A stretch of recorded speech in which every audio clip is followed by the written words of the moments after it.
ఇవాళ ఒక interesting topic మీ ముందుకు తీసుకురావాలనుకుంటున్నాం. ఏంది ఆ టాపిక్ అంటే మొత్తం భారత ఆర్థిక వ్యవస్థ రన్ అయ్యేటువంటి ఆర్బీఐ కానీ లేదంటే ఆర్బీఐ కింద పనిచేస్తున్నటువంటి ఆర్థిక సంస్థలు కానీ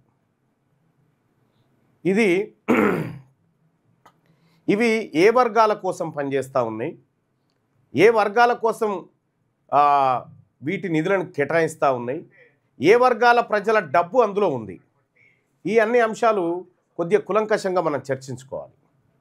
సో ఇక్కడ మనం ప్రధానంగా చెప్పుకోవాల్సింది RBI, reserve bank of India. Reserve bank of India RBI ఇది ఉంది. ఈ ఆర్బీఐ కింద మన భారతదేశంలో బ్యాంకింగ్ వ్యవస్థ ఎట్లా ఉంది, ఏం కథ అనేది, నోట్ల తయారీ కథ కమావేశం అంతా కూడా ఆర్బీఐ చూసుకుంటుంది. ఆర్బీఐ కంటే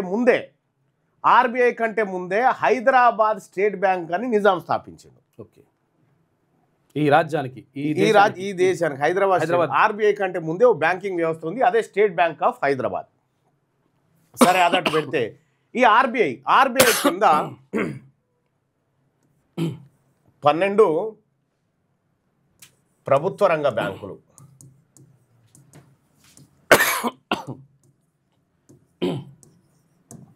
12 ప్రభుత్వ రంగ బ్యాంకులు ఉన్నాయి. తర్వాత 21 ప్రైవేట్ బ్యాంకులు.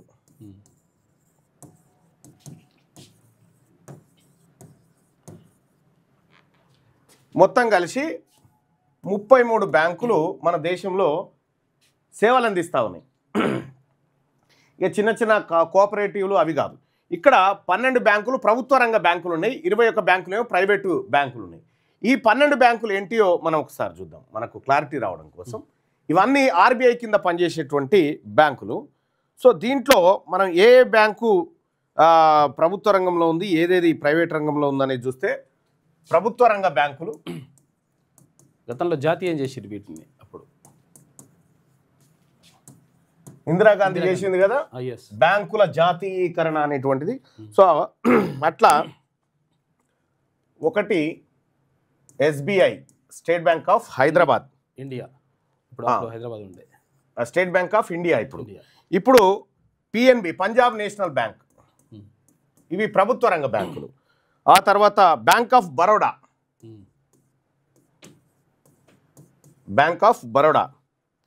తర్వాత కెనరా బ్యాంక్ 4, కెనరా బ్యాంక్. 5వది వచ్చేసి యూనియన్ బ్యాంక్ ఆఫ్ ఇండియా.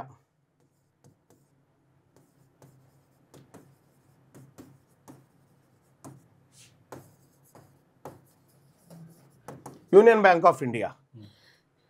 6వది వచ్చేసి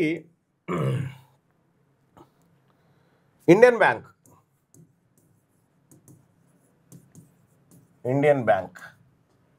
7వది వచ్చేసి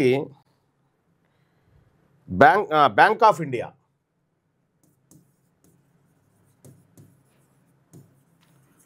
ప్రభుత్వ రంగానికి సంబంధించి. 8వది వచ్చేసి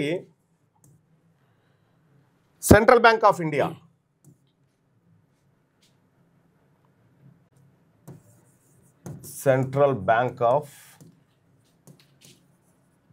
ఇండియా.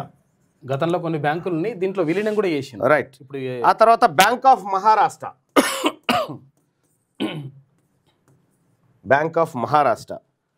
ఆ తర్వాత పంజాబ్ యూకో బ్యాంక్ 10వది, యూకో బ్యాంక్. ఆ తర్వాత 11వది వచ్చేసి Punjab Sind bank.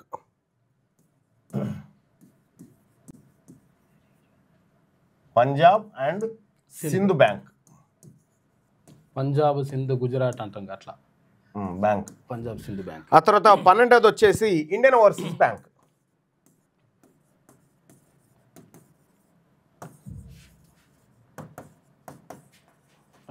Indian overseas bank, IOB.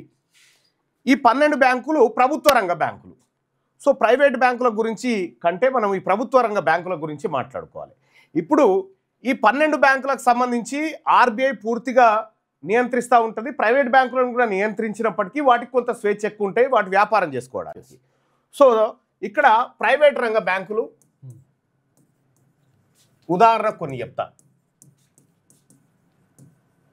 Private బ్యాంకులు ప్రైవేట్ రంగం కాదు కానీ ప్రైవేట్ బ్యాంకులు అంతే. ప్రైవేట్ బ్యాంకులు 1 ఐసిఐసిఐ, 2 యాక్సిస్, ఆ తర్వాత 3వది HDFC, 4వది yes bank, 5వది RBL,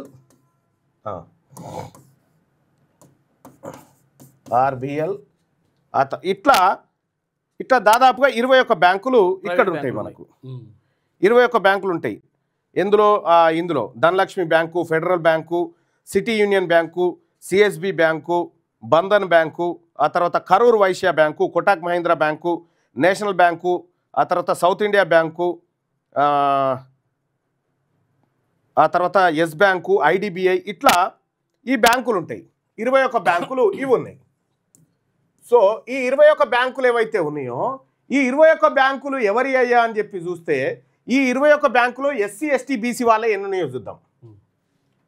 SC ST BC OC ఈ 21 బ్యాంకులు ప్రైవేట్ బ్యాంకులు ఉన్నాయి కదా ఈ దేశంలో. ఈ ప్రైవేట్ బ్యాంకులు ఎవరి చేతిలో ఎన్ని ఉన్నాయంటే ఎస్సీల చేతిలో 0, ఎస్టీల చేతిలో 0, బీసీల చేతిలో 0, వీళ్ళ చేతిలో 21 బ్యాంకులు ఉన్నాయి. టోటల్ మొత్తం 21 బ్యాంకులు ఓన్లీ అప్పర్ కాస్ట్ చేతిలో ఉన్నాయి. సో ఇవి కంప్లీట్గా ప్రైవేట్ సెక్టార్ అంతా అప్పర్ కాస్ట్ చేతిలో బ్యాంకింగ్ వ్యవస్థ, ప్రైవేట్ బ్యాంకింగ్ వ్యవస్థ ఉంది.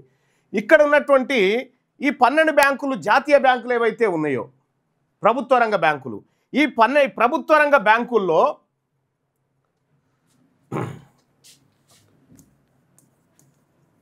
ప్రభుత్వ బ్యాంకులు టాప్ ఆఫీసర్, అలా పెద్ద ఆఫీసర్లు ఉంటారుగా వాళ్ళు, టాప్ ఆఫీసర్ సిఇఓ లేదా ఇంకా ఎండి ఇంకా ఈ పేర్లతో ఉండేటువంటి. సో ఇందులో ఈ 12 టాప్ ఆఫీసరు ఎవరు అనంటే ఎస్బీఐ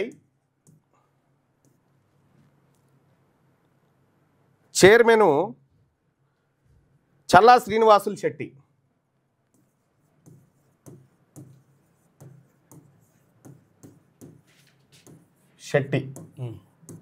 ఓకే, ఈ శెట్టి చాలు ఇక మీరు వాళ్ళు ఎవరో గుర్తుపడడానికి, రైట్.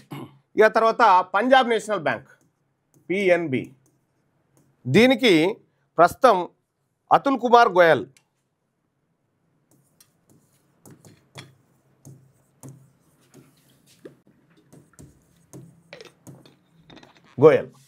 ఆ తర్వాత బ్యాంక్ ఆఫ్ బరోడా బిఓబి, దీని టాప్ ఆఫీసర్ ఎవరయ్యా అంటే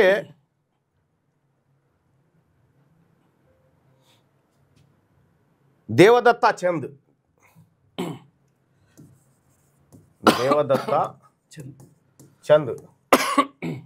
తర్వాత కెనరా బ్యాంక్, ఇది చాలా ఇంపార్టెంట్ సబ్జెక్టు. కెనరా బ్యాంకు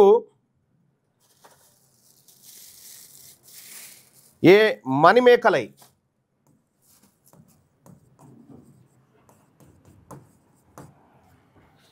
ఆ తర్వాత యూనియన్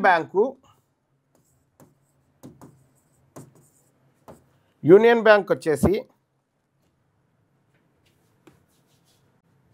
ఏకే శర్మ.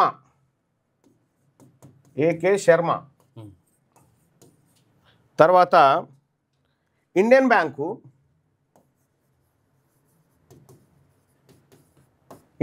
వచ్చేసి top officer Shantilal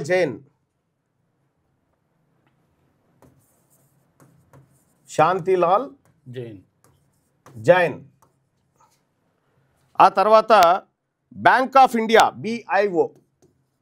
BOI Bank of India Rajneesh Carnatic,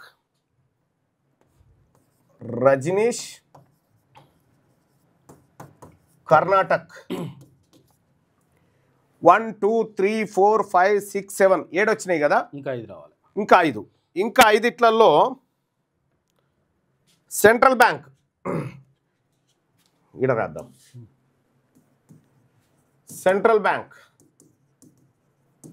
దీని టాప్ ఆఫీసర్ ఎవరు? MV టక్సలే.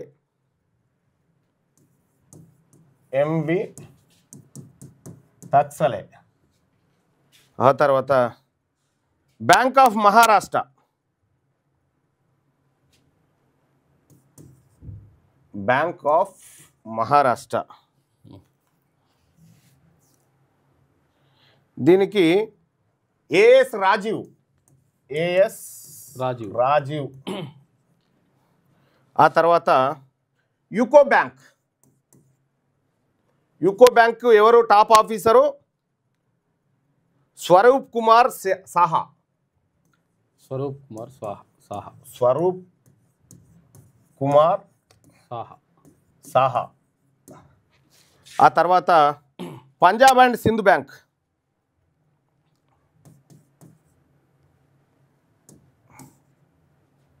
Punjab and Sindh bank దీని టాప్ ఆఫీసర్ వచ్చేసి ఎవరంటే సంజయ్ మల్హోత్రా.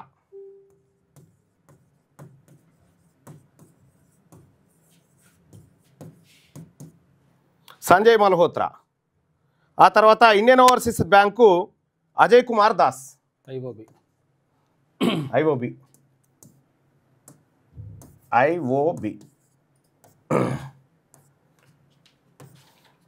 అజయ్ కుమార్ దాస్.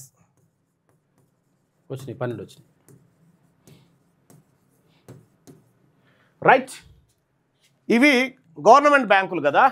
ఇక్కడ ప్రభుత్వ రంగ బ్యాంకుల్లో చల్లా శ్రీనివాసరెడ్డి చెట్టి ఏ సామాజిక వర్గము? ఒక చోట వీళ్ళు బీసీ వస్తారు, ఇంకో ఒరిజినల్గా ఓసీ. ఏపీలో ఈ బీసీ వస్తారు. ఇక వేరే దగ్గర అతుల్ కుమార్ గోయల్ ఈయన ఓసీ సామాజిక వర్గం. దేవాదత్తా చంద్ ఈయన ఓసీ సామాజిక వర్గం. మణి మేకలై ఈయన ఓసీ సామాజిక వర్గం. శర్మ అంటే ఏకే శర్మ ఓసీ సామాజిక వర్గం. జైన్ కూడా శాంతిలాల్ జైను ఓసీ సామాజిక వర్గం. ఆ తర్వాత రజనీష్ కర్ణాటక్ ఓసీ సామాజిక వర్గం.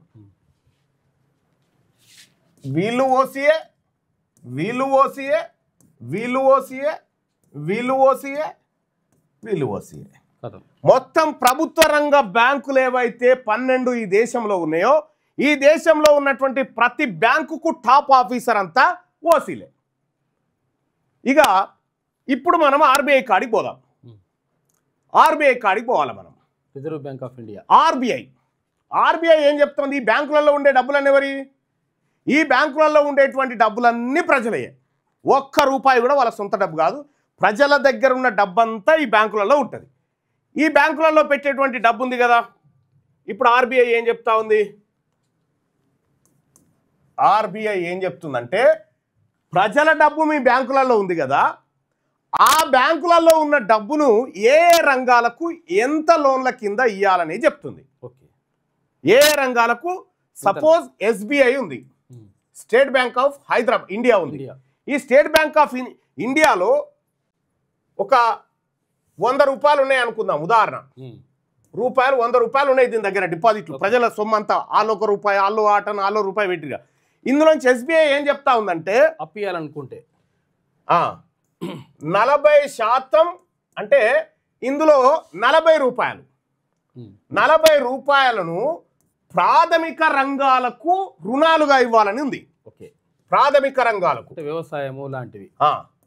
ప్రాథమిక రంగాలకు రుణాలుగా ఇవ్వాలని ఇందులో 100లోంచి 40 రూపాయలు ఇవ్వాలి. ఈ 40లో కూడా 18 రూపాయలు దేనికి ఇవ్వాలి? వ్యవసాయ రంగానికి ఇవ్వాలి. వ్యవసాయ రంగానికి.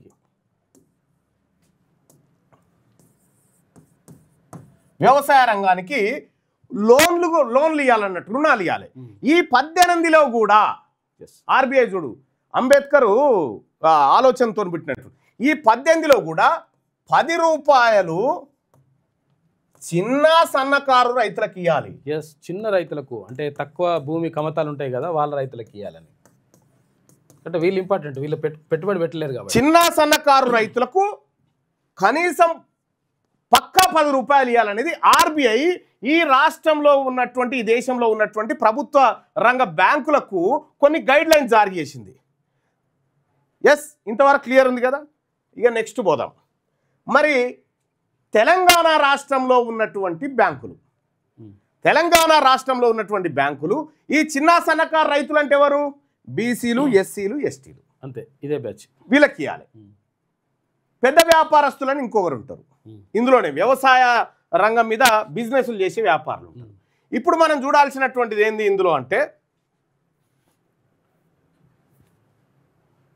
రైట్, ఇవి ఆర్బీఐ గైడ్ లైన్స్ ఎట్లా ఉంటాయంటే 2020-25 మధ్య ఆర్బీఐ గైడ్ లైన్స్ ప్రకారమే చూసుకుందాం. 2020-25 మధ్య ప్రభుత్వ బ్యాంకులు రైతులకు ఇవ్వవలసిన రుణాలు ఎట్లుండాలంటే, మొత్తం రుణాలలో ప్రాధాన్య రంగాలకు 40% వాటా ఉండాలి. అందులో ఆ 40%లో 18% ఖచ్చితంగా వ్యవసాయ రంగానికి ఉండాలి. ఈ 18% వ్యవసాయ రుణాలలో ఎస్ఎంఎఫ్, స్మాల్ అండ్ మార్జినల్ ఫార్మర్స్కి 10% రుణం ఇవ్వాలి. 10% రుణాలు వాళ్ళకి ఇవ్వాలి. తెలంగాణలో 2020 నుండి 2025 వరకు బ్యాంకులు చిన్న సన్నకారు రైతులకు ఈ 10% రుణాలు ఇచ్చాయా లేదా? ఈ వ్యవసాయ రంగంలో పోవలసినటువంటి రుణాలు ఎవరికి పోతున్నాయి? ఈ లెక్కలు అత్యంత కీలకమైనటువంటి లెక్కలు. సో ఇక్కడ చిన్న సన్నకారు రైతులకు సంబంధించినటువంటి డాటా ఇది నా పర్సనల్ డాటా కాదు. స్టేట్ బ్యాంక్ ఆఫ్ ఇండియా ఏదైతే బ్యాంక్ ఉందో, ఎస్బీఐ, ఆ బ్యాంకు నుంచి తీసుకున్న వివరాలు ఇవి, బ్యాంకు నుంచి తెప్పించిన వివరాలు ఇవి. దీంట్లో ఆ బ్యాంకు వాడు చాలా తెలివిగా నేను ఏ జిల్లాలో ఏ రైతులకు ఎంత రుణాలు ఇచ్చిరో లెక్క చెప్పమని అడిగిన. అవి లెక్క చెప్పకుండా ఇగో చిన్న సన్నకారు రైతులకు 2020-25 డాటా ఒక్కసారి చూస్తే 2020-21లో ఎంత ఇవ్వాలని చెప్పారు? టార్గెట్ ఎంత పెట్టుకురు? 2,424 కోట్ల రూపాయలు చిన్న సన్నకారు రైతులకు ఇవ్వాలనేది టార్గెట్. 2020-21లో టార్గెట్ 2,400 కోట్లు పెట్టుకుంటే ఇచ్చింది ఎంత? 358 కోట్లు. అంటే ఎంత ఇచ్చిర్రు అన్నట్టు? 14% ఇచ్చిర్రు. ఇక్కడ 2021-22 ఆర్థిక సంవత్సరంలో టార్గెట్ ఎంత పెట్టుకుర్రు చిన్న సన్నకారు రైతులకు? ఎక్కడ? ఏది మొత్తం వ్యవసాయ రుణాలు కాదు, మళ్ళా ఏది పంట రుణాలు కాదు, ఇవి వ్యవసాయ మౌలిక సదుపాయాల కోసం, ఎరువుల కోసం, లేకపోతే దానికోసం. ఇక్కడ 2021-22లో 3,895.67 కోట్లు టార్గెట్ పెట్టుకొని ఇచ్చింది ఎంత అంటే 631 కోట్లు. ఎంత? 16% ఇచ్చారు. 100 రూపాయలు ఇచ్చేది ఉంటే 16 రూపాయలు ఇచ్చారు. 2022-23లో 4,102 కోట్ల టార్గెట్ పెట్టుకుంటే ఇచ్చింది 972 కోట్లు. అంటే 100 రూపాయలు కూడా ఇవ్వలే, 23 రూపాయలు ఇచ్చింది. 100కు 100 ఇవ్వాల్సింది 23 ఇచ్చింది. 2023-24లో 4,582 కోట్ల రూపాయలు టార్గెట్ పెట్టుకొని 1,336 కోట్లు ఇచ్చిరు. అది 29% మాత్రమే. ఆ తర్వాత 2024-25లో 6,000 కోట్ల రూపాయలు టార్గెట్ పెట్టిరు ఇవ్వాలని, ఇచ్చింది 2,132 కోట్లు, అంటే 35%. ఇక 2025-26 జూన్ నుంచి మొన్నటి వరకు, జూన్ నుంచి మొన్న వారం కింది వరకు 7,250 కోట్లు టార్గెట్ పెట్టుకొని 595 కోట్లు ఇచ్చారు. అంటే 8% కూడా ఇవ్వలేదు. సో మొత్తం ఎస్సీ, ఎస్టీ, బీసీ చిన్న సన్నకారు రైతులకు ఈ చిన్నకారు సన్నకారు అయింది అనేది మళ్ళీ చెప్తా నేను. ఎంత భూమి ఉంటే చిన్నకారు, ఎంత భూమి ఉంటే సన్నకారు, అట్లా హెక్టార్లలో చెప్తారు దాన్ని. 1 హెక్టారు అంటే 2 ఎకరాల 48 సెంట్లు, 2 ఎకరాల 47 సెంట్లకు 1 హెక్టార్. 1 హెక్టార్ లోపల ఉన్నటువంటి రైతులు దాదాపు 60% మంది రైతులు వాళ్ళే 1 హెక్టార్ లోపల ఉన్నటువంటి వాళ్ళు. 1 హెక్టార్ నుంచి 2వ హెక్టార్ వరకు ఉన్నటువంటిది వాళ్ళు మధ్యస్థ రైతులుగా ఉంటారు. 4 హెక్టార్ల లోపు ఉన్నటువంటి వాళ్ళంతా చిన్న సన్నకారు రైతులు. సో ఇక్కడ వీళ్ళకు మొత్తం చిన్న సన్నకారు రైతులకు మన రాష్ట్రంలో బ్యాంకులు ఇవ్వాల్సినటువంటి లోన్స్ ఏముండేనంటే 28,278 కోట్లు ఇవ్వాల్సిందే. 28,278 కోట్లు ఇవ్వాల్సింటే ఇచ్చింది 6,044 కోట్లు. మనకెంతగా పెట్టినాయి ఈ బ్యాంకులు? 22,234 కోట్ల రూపాయల రుణాలను మొండిసేయి చూపించినాయి. మనకి ఇయ్యాలి మనకు దొంగలకి ఇస్తే మనకి ఇయ్యాల్సినటువంటి రుణాలు 100లో 21 రూపాయి మాత్రమే ఇచ్చిర్రు. 100కి 21 రూపాయి మాత్రమే ఇచ్చిర్రు. ఇది ఆర్బీఐ గైడ్ లైన్స్కు వ్యతిరేకం. ఇక్కడ ఇవ్వకుండా మోసం చేసిన శాతం 78%. 100కి 78 రూపాయలు ఇవ్వకుండా దాచిపెట్టుకోరు. 100కి 78 రూపాయలు. ఇది మన ఎస్సీ ఎస్టీ బీసీ చిన్న సన్నకారు రైతులకు సంబంధించినటువంటి డాటా. ఇక పెద్ద రైతులు ఉంటారు కదా, మోతేబారు రైతులు, పెద్ద వ్యవసాయ వ్యాపారస్తులు. ఇందులో పౌల్ట్రీ ఫామ్ వాళ్ళు, మీకు తెలుసుగా పౌల్ట్రీ ఫామ్లు ఎవరు? పాడి పరిశ్రమలు, ఏది మిల్క్ డైరీ కంపెనీలు, ఇవన్నీ ఉన్నాయి కదా వ్యవసాయ ఆధారిత ఉత్పత్తులు. వీటికి ఎట్లా ఇచ్చిర్లో నేను ఎవడు ఉంటాడు? మొత్తం అప్పర్ క్యాస్టే వీళ్ళే. మీరు చూసిరుగా మొన్న పౌల్ట్రీ ఫామ్లు ఎవరి అంటే మొత్తం టాప్ 10 తీస్తే మొత్తం వాళ్ళే ఉన్నాయని తీస్తే కదా. సో వాళ్ళకి ఇచ్చినటువంటి రుణాలను చూద్దాం. ఈ 2020-25 మధ్యలో వాళ్ళకి ఎంత అంటే 2020-21 మధ్య 7,435 కోట్ల రూపాయలు టార్గెట్గా పెట్టుకురు. లోన్స్ టార్గెట్ ఇచ్చింది 3,815 కోట్లు. ఎందుకు 3,815 కోట్లు అంటే ఈ 1920-21 కరోనా ఎఫెక్ట్ ఉంది. కరోనా ఎఫెక్ట్ వల్ల ఈ 2 ఇయలే. ఇక 2022-23 11,583 టార్గెట్ పెట్టుకురు. 11,883 కోట్లు 583 కోట్ల రూపాయలు టార్గెట్ పెట్టుకొని 11,000 టార్గెట్ పెట్టుకొని 12,000 కోట్ల రూపాయలు మంజూరు చేసి 106% ఇచ్చిరు. ఇక్కడ వీళ్ళకు మనకేమో 21%, 30% దాటలే. వీళ్ళకేమో 2022-23లో 106% ఇచ్చారు. అంటే వీళ్ళకి ఎక్సిస్ ఎంత ఇచ్చారు? 797 కోట్లు ఎక్సిస్ రుణాలు ఇచ్చారు. ఇక్కడ 2023-24లో 16,848 కోట్ల రూపాయలు టార్గెట్ పెట్టుకొని ఇచ్చింది 18,443 కోట్ల రూపాయలు ఇచ్చారు. అంటే 109% రుణాలు ఇచ్చారు. 100 ఇచ్చేది ఉంటే అంటే 1,595 కోట్లు అదనంగా ఈ పౌల్ట్రీ ఫామ్లకు డైరీ ఫామ్లకు ఇచ్చిర్రు అన్నట్టు. ఇక 2024-25లో 22,323 కోట్ల రూపాయలు టార్గెట్ పెట్టుకొని ఇచ్చింది 9,145 కోట్ల రూపాయలు ఇచ్చిరు. ఇది అంటే దాదాపుగా ఇది అక్షరం రావాలి. 130% రుణాలు ఇక్కడ ఇచ్చారు. అంటే 6,791 కోట్ల రూపాయలు అదనంగా వీళ్ళకి ఇచ్చారు. ఏది ఇది 2 ఇక్కడ 2 రావాలి. 29,145 కోట్ల రూపాయలు ఇచ్చారు. అంటే ఈ అప్పర్ క్యాస్ట్ వాళ్ళకు పెద్ద కులం వాళ్ళకి ఇచ్చే కారణమేమో ఇవ్వాల్సిన రుణాల కంటే ఎక్కువ. వాళ్ళకు మొత్తం ఈ 5 ఏళ్లలో 69,888.54 కోట్లు ఇవ్వాలని టార్గెట్ పెట్టుకొని 69,263.85 కోట్ల రూపాయలు ఇచ్చేసారు. అంటే ఇచ్చిన అప్పులు 99% అప్పులు రుణాలు అప్పర్ క్యాస్ట్ వాళ్ళకి ఇచ్చారు. 99%. ఇక్కడ చూసుకోరు తేడా. అంటే మన రైతాంగానికి చిన్న సన్నకారు రైతులకేమో 21% రుణాలు ఇచ్చి 78% ఎగబెట్టిరు. వీళ్ళకేమో పెద్ద కులపోలకేమో పెద్ద వ్యవసాయదారులకేమో పెద్ద వ్యాపారస్తులకేమో 99% ఇచ్చేసి 199 రూపాయలు ఇచ్చారు. అంటే ఈ బ్యాంకులలో రుణాలు ఎవరికి పోతా ఉన్నాయి? మీరు పైనుంచి ఆర్బీఐ దగ్గర నుంచి ఇక్కడ బ్యాంకుల దగ్గర తీసుకోర్రి. ఎందుకంటే మొత్తం బ్యాంకులన్నీ వాళ్ళ గుప్పిట్లోనే ఉన్నాయి. ఇక్కడ మనకు దక్కాల్సింది 100% దక్కాల్సింటే ఇది లేదు. మీ వ్యాపారం అభివృద్ధి కావాలని కోరుకుంటున్నారా? అయితే వెంటనే క్యూనస్ని సంప్రదించండి. Schools, colleges, banks, shops, office promotions, land promotions, political promotions, restaurant promotions, hospital promotions, పుట్టినరోజు వేడుకలు, శుభకార్యాలు, వ్యాపారాలు ఏవైనా, సందర్భం ఏదైనా ఇప్పుడే క్యూనస్ ద్వారా తెలియజేయండి.